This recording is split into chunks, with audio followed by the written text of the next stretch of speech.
Hello guys, എന്തൊക്കെയുണ്ട് വിശേഷം? എല്ലാവർക്കും സുഖമില്ലേ? ഇന്നേ അടിപൊളി പുളിമുട്ടായി ഉണ്ടാക്കുന്ന വീഡിയോ ആയിട്ടാണ് കേട്ടോ വന്നിട്ടുള്ളത്. ഇപ്പോൾ ഇളന്തി സീസൺ ആയതുകൊണ്ട് ഇളന്തി കിട്ടാൻ എന്തായാലും പ്രയാസമൊന്നും ഉണ്ടാവില്ല. അതുകൊണ്ട് കിട്ടുകയാണെങ്കിലൊക്കെ ട്രൈ ചെയ്ത് നോക്കണം കേട്ടോ. ഇതിലേ ഒരു 20 ഇളന്തിപ്പഴമുണ്ട്, അതിൻ്റെ കണക്കാണ് കേട്ടോ പറയണത്. അപ്പോൾ നമ്മുടെ ഇളന്തിപ്പഴേ ആദ്യം നന്നായി കഴുകി മിക്സിയിലോട്ടിട്ട് അരച്ചെടുക്കാം, വെള്ളമൊന്നും ചേർക്കാണ്ട് കേട്ടോ. ഇനി അരച്ച് കിട്ടിയതിൽ കുറച്ച് മുളക് പൊടി ചേർക്കാം. ഞാൻ കാശ്മീരി ചില്ലിയാണ് കേട്ടോ ചേർത്തിക്കണത്. ഇനി ഈ 20 ഇളന്തിപ്പഴത്തിന് വേണ്ടി ഞാൻ 1.5 അച്ച് ശർക്കരയാണ് കേട്ടോ എടുത്തിട്ടുള്ളത്. ഇനി അതും കൂടി നമ്മുടെ മിക്സിയിലോട്ട് ചേർക്കാം. ഇനി നമുക്ക് കുറച്ച് ഉപ്പും കുറച്ച് കായപ്പൊടിയും കൂടി ചേർക്കാം. എന്നാലല്ലേ നമ്മുടെ കടയിൽ നിന്നൊക്കെ കിട്ടണ പോലെ ഉപ്പും പുളിയും എരിവും ആ കായത്തിൻ്റെ ഒക്കെ ഒരു മണം കിട്ടുള്ളൂ. ഇനി ഇതെല്ലാം കൂടി വെള്ളമൊന്നും ചേർക്കാണ്ട് നമുക്ക് അരച്ചെടുക്കാം. അങ്ങനെ അരച്ച് കിട്ടിയിട്ടുണ്ട്. ഇനി നമുക്ക് വേറെ പാത്രത്തിലോട്ട് മാറ്റാം.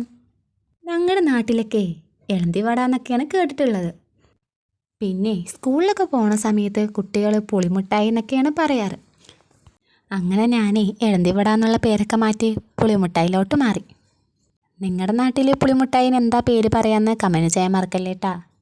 പിന്നെ ഒരു കാര്യം കൂടി, എൻ്റെ ചാനൽ ആദ്യമായിട്ട് കാണുകയാണെങ്കിൽ ലൈക്ക് ചെയ്യാനും ഷെയർ ചെയ്യാനും സബ്സ്ക്രൈബ് ചെയ്യാനൊന്നും മറക്കല്ലേ. ഇനി മെയിൻ പണിയാണ് നമ്മൾ വെയിലത്ത് വെച്ച് ഉണക്കാൻ വെക്കുക. സമയം ഇപ്പോൾ ഒരു 8 മണിയായിട്ടുണ്ടാവുള്ളൂ, പക്ഷെ നല്ല വെയിലുണ്ടായിരുന്നു. അങ്ങനെ കുട്ടികളൊക്കെ എണീക്കുമ്പോഴത്തേനും ഉണക്കാമെന്ന് വിചാരിച്ചു. ചെറിയ കുട്ടികളായതുകൊണ്ടേ അവരൊന്നിനും സമ്മതിക്കില്ല. അങ്ങനെ ഓരോന്നും വടൻ്റെ ആകൃതിയിലായിട്ട് ഒഴിച്ചു.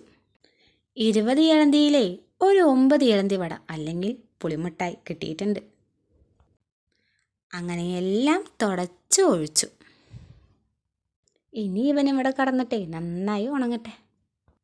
ഇപ്പോൾ സമയം വൈകുന്നേരം 4 മണി. വെയിലും നന്നായി പോയിരിക്കണു, ഇളന്തിൻ്റെ കളറും നന്നായി മാറിയിട്ടുണ്ട്. ഞാൻ വിചാരിച്ചേ 2-3 ദിവസമൊക്കെ ഉണക്കാൻ വെക്കേണ്ടി വരുന്നു. പക്ഷേ ഒരു ദിവസം കൊണ്ട് തന്നെ ഉണങ്ങി കിട്ടിയിട്ടുണ്ട്. ഉണങ്ങിയാൽ പിന്നെന്താ കഴിക്കൽ പരിപാടി. ആ ഉപ്പും പുളിയും എരിവും അത്തേ ടേസ്റ്റ്. ഇക്കാൻ്റെ ഓഫീസിൽ ബെന്നിച്ചേട്ടനാണ് കേട്ടോ ഇളന്തിക്കായ തന്നത്. ഇളന്തി കിട്ടുകയാണെങ്കിൽ എന്തായാലും ട്രൈ ചെയ്ത് നോക്കാൻ മറക്കല്ലേ.